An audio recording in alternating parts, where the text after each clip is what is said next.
Bulletin की शुरुआत इस वक्त की बड़ी खबर से करेंगे। कोरोना के हवाले से दुनिया भर की खबर आपको बता रहे हैं। दुनिया में कोरोना से 74,795 अमवात अब तक हो चुकी हैं। अब तक 13,48,257 लोग मुतासिर हैं। अब तक 2,86,234 अफराद सेहतियाब भी हुए हैं। इटली में 16,523 अफराद की मौत हुई है, तो वहीं स्पेन में 13,341 अफराद की मौत हो चुकी है। तो वहीं अमेरिका में 10,941 अफराद हलाक हुए हैं। अमेरिका में 3,67,629 मुस्बत केस सामने आए हैं, जबकि फ्रांस में 8,911 अफराद हलाक हुए हैं। तो इस वक्त की बड़ी खबर आपको पूरी दुनिया में कोरोना वायरस के हवाले से दे रहे हैं कि किस हद तक इस कोरोना वायरस ने पूरी दुनिया में पैर पसार रखे हैं। बात अगर इटली की जाए तो इटली में 16,523 अफराद की अब तक मौत हो चुकी है, जबकि अमेरिका में 3,67,629 मुस्बत केस सामने आए हैं। फ्रांस की बात करें तो फ्रांस में 8,911 अफराद की हलाकत हुई है। स्पेन पे नजर डालें तो स्पेन में 13,341 अफराद की अमवात अब तक हुई है।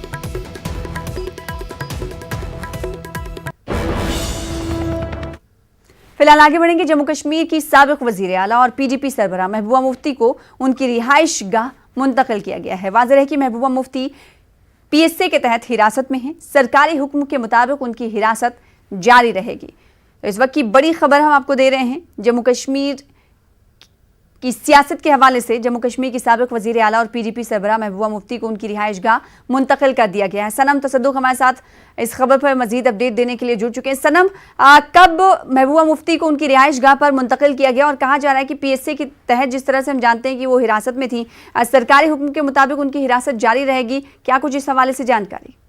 जी सना, बिल्कुल। जो आज सुबह से ही कुछ सोशल मीडिया नेटवर्क्स पे खबरें गश्त कर रही थी कि 18 ऐसे जो अफराद है जिन पे पीएसए लगाया गया है उनका पीएसए रिवोक किया जाएगा। और वहीं इस बीच 2 ऑर्डर्स आए हैं, जिसमें से महबूबा मुफ्ती को जो ट्रांसपोर्ट यार्ड एमए रोड जहां पे उनको नजरबंद रखा गया था वहां से शिफ्ट करके उनका फेयरव्यू जो रेजिडेंस है वहां पे शिफ्ट कर दिया गया है। और दूसरा ऑर्डर उसके साथ ही जो फेयरव्यू गेस्ट हाउस है उसको सब जेल जो है करार दिया गया है और वहां पे उनको रखा जा रहा है। और वही उनको वहां शिफ्ट करने के बाद हालांकि जो पहला रिएक्शन उमर अब्दुल्ला ने ट्वीट करके दिया वो उनकी कंप्लीट रिहाई का मुतालबा कर रहे हैं और जो उनको शिफ्टिंग है उसका उन्होंने विरोध किया है, मुखालफत की है। और लेकिन यहाँ पे जो महबूबा मुफ्ती को लेके इससे पहले भी खबरें आई थी कि उनका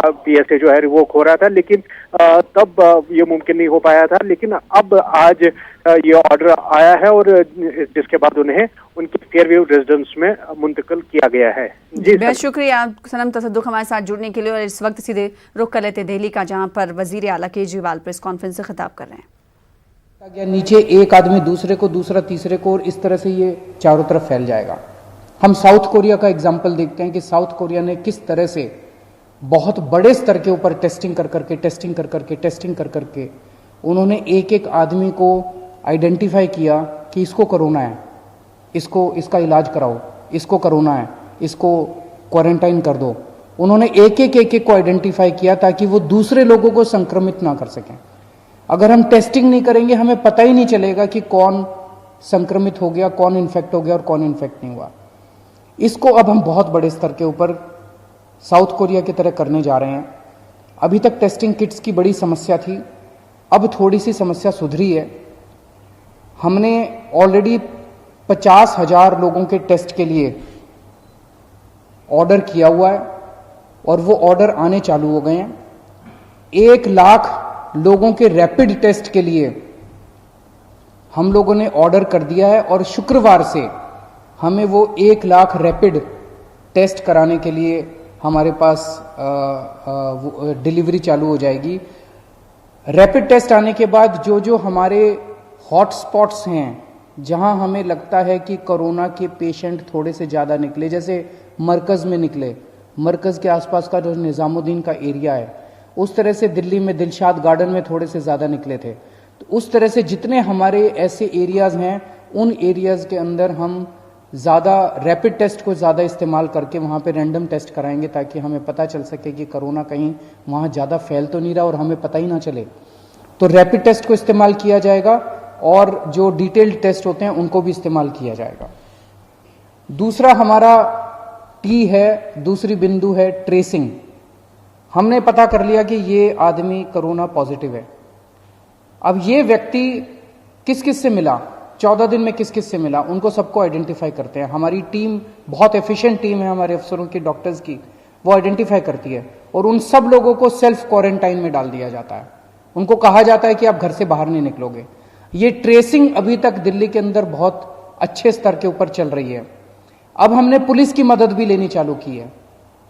एक आदमी पॉजिटिव निकला, उसने हमें बताया जी पिछले 14 दिन के अंदर मैं इन 100 लोगों से मिला था। हमने उन 100 लोगों को कहा कि भाई आप अब सेल्फ क्वारंटाइन में घर में 14 दिन रहोगे। अब वो 14।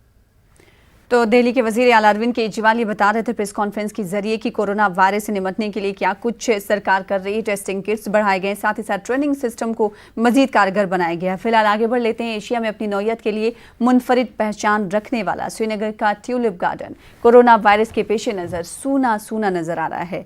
ट्यूलिप गार्डन लोगों के लिए आरास्ता है, ताहम शायकीन और सयाह नहीं है क्योंकि लॉकडाउन है।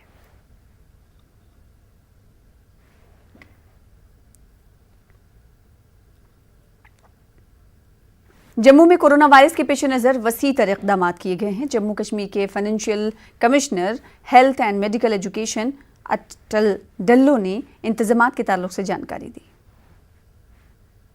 सरकार की तरफ से कई सारे, सबसे मैं आपको बताऊं कि जो सरकार की स्ट्रेटजी है, 3 किस्म की स्ट्रेटजी है। सबसे पहली स्ट्रेटजी है वह है क्वारंटीन। क्वारंटीन के लिए जो लॉकडाउन किया गया है कि लोग घरों में रहें और ये अगर जो वायरस है इसको फैलने से बचाएं, तो सबसे इम्पॉर्टेंट स्ट्रेटजी जो है वह है क्वारंटीन, जो लॉकडाउन जो इम्प्लीमेंट किया जा रहा है। और दूसरी इम्पॉर्टेंट स्ट्रेटजी है कॉन्टैक्ट ट्रेसिंग, कि जो पॉजिटिव केसेस आ रहे हैं इनके कॉन्टैक्ट में, इनके संपर्क में कौन लोग आए हैं उनको ट्रेस किया जाए।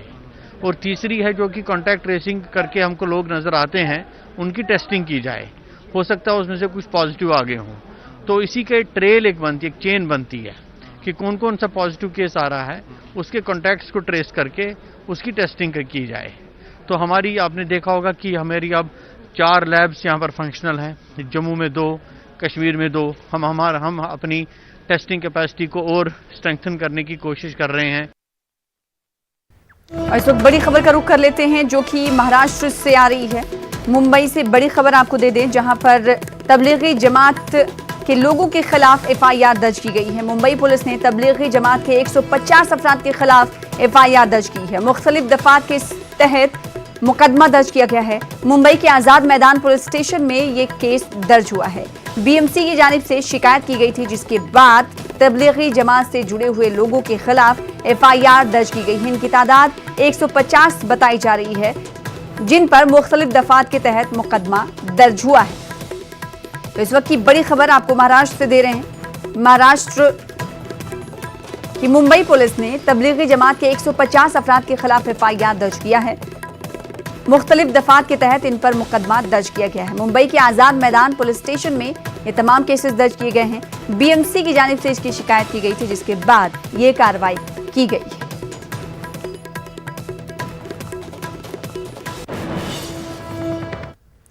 फिलहाल आगे बढ़ लेते हैं। दिल्ली के निजामुद्दीन में तबलीगी जमात के मरकज को दिल्ली फायर सर्विस की जानिब से सैनिटाइज किया जा रहा है। खास केमिकल और दवाओं से मरकज के अहाते में छिड़काव किया जा रहा है। वाज़ेह है कि निजामुद्दीन के तबलीगी जमात मरकज में कई अफराद के कोरोना पॉजिटिव होने की तस्दीक हुई थी, जिसके बाद इस मरकज को खाली कराया गया था और वक्तन फ़वक्तन इस पूरे इलाके को सैनिटाइज करने का अमल भी जारी है। इस वक्त मैं निजामुद्दीन इलाके में हूँ। यहाँ पर फायर ब्रिगेड की टीम पहुंची है जो यहाँ पे इस इलाके को सैनिटाइज कर रही है। सर, मैं सबसे पहले आपका नाम और आपका डेजिग्नेशन जानना चाहेंगे और किस तरह से यहाँ पर आप लोग सैनिटाइज कर रहे हैं। सर, मेरा नाम रामवीर सिंह है। मैं LF 180/56 प्रसाद नगर फायर स्टेशन से आया हूँ। मुझे कल ऑर्डर मिला था कि आप मरकज में जाओगे और मरकज सैनिटाइज करके आओगे। मैं यहाँ पहली बार आ रहा हूँ। मेरी फायर टीम पहले भी आ चुकी है और एक बार MCD की भी, ये तीसरी बार सैनिटाइज बिल्डिंग हो रही है। ये मरकज बिल्डिंग तीसरी बार सैनिटाइज हो रही है अब जिसमें छोटे बहुत कहीं भी अगर वायरस होगा उसको ख़त्म करेंगे। टेक्निकल तौर पे हमें जानना चाहेंगे कि फायर ब्रिगेड किस तरह से काम करती है, क्या वो सिर्फ पानी का बौछार किया जाता है या कुछ और विशेष? सर इसके अंदर केमिकल होता है जो कीटाणुओं को, विषाणुओं को, वायरस को जो ख़त्म करता है वो केमिकल होता है। उस केमिकल का स्प्रे करेंगे। ब्लीचिंग है और भी कई केमिकल्स होते हैं जो कि क्लीन करते हैं एटमॉस्फेयर को। फायर सर्विस की जो टीम है यहाँ पे मरकज़ पे पहुंची है और यहाँ पर जो दिल्ली फायर सर्विस की तरफ से पूरे मरकज़ को सैनिटाइज करने का काम चल रहा है। और यह पानी की जो बौछारें देख रहे हैं, इस पानी में विशेष तरह के केमिकल डाला गया और उस केमिकल के माध्यम से इस पूरे इलाके को सैनिटाइज किया जा रहा है। और पूरे मरकज़ के आसपास का जो इलाका है यहाँ पर जिस तरह से यहाँ पे देखा जा सकता है कि इसको पूरा क्लोज करके, इसको बंद करके, जो जितने पेड़ पौधे भी हैं उस पौधे पे भी पानी की फव्वारे जो हैं वो छोड़ा जा रहा है। और यहाँ पर जो दिल्ली फायर सर्विस के जुड़े हुए तमाम जो वरिष्ठ अधिकारी हैं वो मौके पे पहुँचे हैं और आज तीसरी बार इस इलाके को सैनिटाइज करने का काम किया जा रहा है। तीसरी बार इसलिए क्योंकि यहाँ पर पहले भी 2 बार इस तरह के जो ऑपरेशंस हैं वो किए गए, जिससे कि इस इलाके में पूरा सैनिटाइज करने के बाद जो कोरोना वायरस से जुड़े हुए जो मसले हैं, जो हेल्थ इशूज से जुड़े हुए मसले हैं, उसको यहाँ पे सही किया जा सके। और यहाँ पे देखा जा सकता है कि विशेष केमिकल से लैस दिल्ली फायर सर्विस के जो तमाम जो अधिकारी हैं और वो यहाँ पे पहुँच करके इस पूरे इलाके को सैनिटाइज करने का बेहतर प्रयास कर रहे हैं। वीडियो जर्नलिस्ट नरेश के साथ शंकर आनंद, न्यूज़ 18 दिल्ली। तो मुल्क में कोरोना वायरस की वजह से जिंदगी ठहर सी गई है। दिल्ली के शाहीन बाग का इलाका भी सुनसान है, इलाके में भी सन्नाटा पसरा है। खास बात यह है कि सीए के खिलाफ चल रहे एहतजाज वाली जगह भी अब पूरी तरह वीरान हैं। कोरोना वायरस के चलते एहतजाजियों ने खुद इलाके को खाली करने का फैसला लिया था। कोरोना वायरस की वजह से पूरे मुल्क को लॉकडाउन कर दिया गया। अभी काफ़ी दिन बाकी हैं, लेकिन इस बीच ज़िंदगी जैसे ठहर सी गई है। इस वक्त हम शाहीन बाग के इलाके में हैं। ये वही जगह है जहां पर धरना प्रदर्शन हुआ करता था। आज यहां पर सन्नाटा पसरा है। एक ज़माना था यहां पर हज़ारों की तादाद में लोग जमा होते थे, लेकिन उसके बाद यह इस पूरे इलाके को कार्रवाई करते हुए खाली करा लिया गया। लेकिन उसके बाद भी इस पूरे इलाके में सन्नाटा जो लगातार देखने को नहीं मिल रहा था, बल्कि यहाँ पर काफ़ी लोग घूम रहे थे। बड़ी संख्या में, बड़ी तादाद में यहाँ पर पुलिस एहलकारों, सिक्योरिटी के जवानों को लगाना पड़ा था। लेकिन अब आप देखेंगे इस इलाके में सिर्फ इक्का दुक्का लोग अपने काम से निकलते हुए ज़रूर नज़र आ रहे हैं, लेकिन वैसे पूरा इलाका सन्नाटा में एक तरह से सन्नाटा पसरा हुआ दिखाई देगा। हर जगह आपको कुछ लोग ज़रूर दिखाई देंगे जो इधर उधर आ जा रहे हैं, लेकिन यहाँ भीड़ और बहुत ज़्यादा पॉपुलेटेड मुस्लिम एरिया होने के बावजूद तमाम लोग जो लॉकडाउन है उस पर अमल कर रहे हैं और कहीं ना कहीं उस खतरे को समझ रहे हैं जो खतरा मुल्क के सामने नज़र आ रहा है। क्योंकि जिस तरह से तबलीगी जमात का मामला सामने आया, उसके बाद से लोगों में काफ़ी ज़्यादा जागरूकता और बेदारी आई है। लेकिन अब तमाम के तमाम लोग लॉकडाउन को ही, घरों में रहने को ही समझ रहे हैं। अगर वो घरों में हैं तो सुरक्षित और महफूज हैं। कैमरामैन सोनू मंडल के साथ खुर्रम शहजाद, न्यूज़ 18 दिल्ली। कोरोना को फैलने को लेकर हिंदुस्तान भर में तरह तरह की अफवाहें गर्दिश कर रही हैं। खासकर तबलीगी जमात को लेकर इसके लिए निशाना बनाया जा रहा है। ये बावर कराने की कोशिश की जा रही है कि निजामुद्दीन के तबलीगी मरकज से कोरोना फैलने की शुरुआत हुई। इस सिलसिले में जमीयत उलमा हिंद ने सुप्रीम कोर्ट का दरवाजा खटखटाया है। जमीयत उलमा ने सुप्रीम कोर्ट से निजामुद्दीन मरकज के मामले को फ़िरका वाराना रंग दिए जाने से रोकने की अपील की है। जमीयत का कहना है कि बाज़ प्रिंट और इलेक्ट्रॉनिक मीडिया इसको फ़िरका वाराना रंग देने की कोशिश कर रहे हैं, जिसकी वजह से मुल्क के तमाम मुसलमानों की दिल आज़ारी हो रही है। सुप्रीम कोर्ट से इसको कवर ना करने की अपील की गई है। एडवोकेट एजाज मकबूल ने जमीयत उलमा की जानिब से सुप्रीम कोर्ट में अर्जी दाखिल की है। उधर मारूफ आलिम-ए-दीन मौलाना अनीसुर रहमान कासिमी ने मुसलमानों से अपील की है कि वो शब बारात का घर में एहतमाम करें और कब्रिस्तान या मस्जिद का रुख ना करें। बारात का दिन गुजार कर आने वाली रात में शब बारात है। उस रात में चंद बातों का एहतमाम करें। पहली बात ये कि अपने गुनाहों को याद करके अल्लाह से सच्ची तौबा करें और मग़फ़िरत तलब करें। दूसरी बात ये कि अपने लिए और सारे आलम के लिए, हिंदुस्तान के तमाम रहने वालों के लिए अमन की, आफियत की और बीमारियों से, ख़ास तौर पर कोरोना वायरस से बचाव की दुआ करें। और तीसरी बात यह कि मुर्दों के हक़ में ईसाल सवाब करें, न सिर्फ ईसाल सवाब अपनी कुरान और दुआ के ज़रिए करें, बल्कि गरीबों की मदद करके भी करें। और हमारी इस मौके से अपील होगी कि ईसाल सवाब के लिए अपने घरों में ही रहें। कोरोना वायरस से बचाव के लिए एहतियाती तौर पर घर में रहना सबसे बड़ी बात है और ये सबसे बड़ा बेहतर तरीक़ा है, इसलिए कब्रिस्तानों तक न जाएं। उम्मीद है कि आप सब इस पर तवज्जो देंगे। मालेगांव शहर में साल 2006 में शब बारात के मौके पर हमीदिया मस्जिद बड़ा कब्रिस्तान में 3 सिलसिलेवार बम धमाके हुए थे, इसलिए मालेगांव शहर में शब बारात को बम धमाकों के हवाले से याद किया जाता है। शब बारात के मौके पर लोग अपने मरहूमीन और बम धमाकों में शहीद हुए लोगों को बड़ी तादाद में ईसाल सवाब पहुंचाने के लिए कब्रिस्तान ज़रूर आते हैं। लेकिन इस साल हालात कोरोना वायरस की वजह से मुख्तलिफ हैं। शहर में मुकम्मल लॉकडाउन है और दफ़ा 144 नाफिज है। ऐसे में शहर के उलमाए कराम ने शहरियों से अपील की है कि वो शब बारात के मौके पर अपने घरों से बाहर ना निकलें, अपने घरों पर ही पूरे आलम के लिए खुसूसी तौर से कोरोना के खात्मे के लिए दुआएं करें। तमाम शहरियान से दरख्वास्त है कि वो अपने घरों में रह करके ईसाल सवाब करे, दुआ करे, इबादत करे, तिलावत करे और ख़ास तौर से इस बीमारी को अल्लाह ताला ख़त्म फरमा दे, पूरे आलम से इसको ख़त्म फरमा दे, इसकी दुआ करें।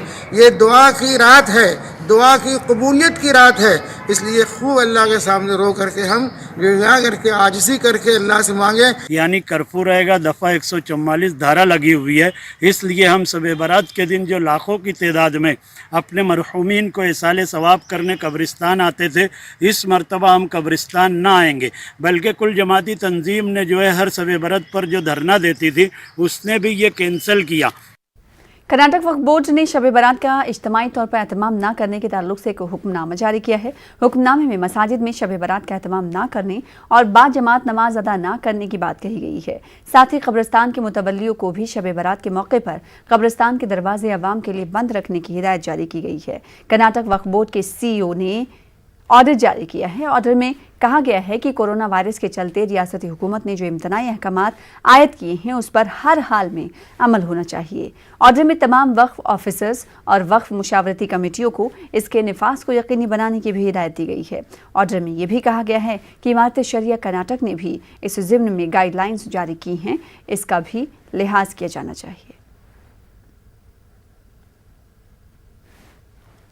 मुल्क भर में कोरोना के खिलाफ जंग जारी है। इस दौरान कई खबरें लोगों को परेशान भी कर रही हैं, लेकिन इंदौर का एक वाकया लोगों की ज़बान पर है। जी हां, इंदौर में मुस्लिम नौजवानों ने मजहबी हम आहंगी और इंसानियत की मिसाल पेश की है।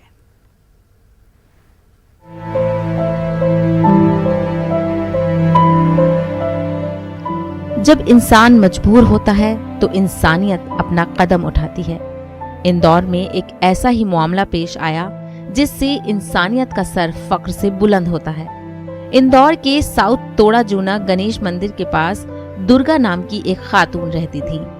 दुर्गा कई दिनों से बीमार थी और इंदौर में अकेली रहती थी। दुर्गा के 2 बेटे हैं और घर से दूर मजदूरी करने के लिए गए थे। दुर्गा की बीमारी की खबर मकामी लोगों ने उसके बच्चों तक किसी तरह पहुंचाई। बच्चे आए भी, लेकिन माँ उससे पहले ही दुनिया छोड़कर जा चुकी थी।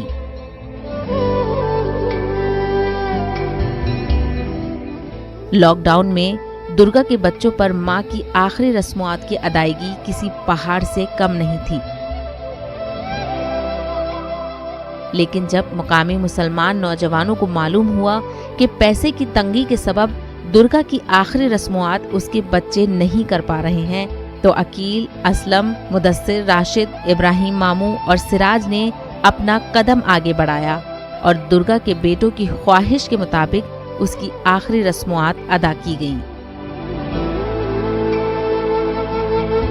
मुसलमानों के जरिए अंजाम दिया गया ये कारनामा उन लोगों के मुंह पर तमाचा है जो चंद मफाद के लिए समाज में तकसीम का जहर फैलाने का काम कर रहे हैं।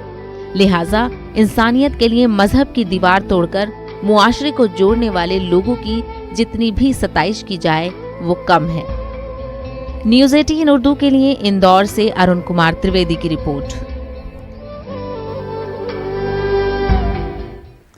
वहीं लॉकडाउन की वजह से सबसे ज्यादा परेशान मजदूर तबका है, जिसकी रोज की मजदूरी से उसके घर का चूल्हा चलता है। लॉकडाउन की वजह से गुलबर्गा के दिहाड़ी मजदूरों का भी बुरा हाल है। आप देखें रिपोर्ट और मुझे दें इजाजत। आदाब।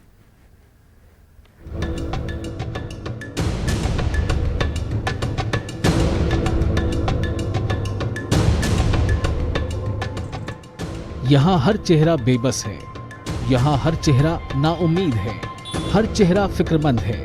हर गुजरने वाले की जानिब ये नजरें उम्मीद से देखती हैं, शायद कि उसे आज कुछ काम मिल जाए और हाथ में कुछ पैसे आ जाएं।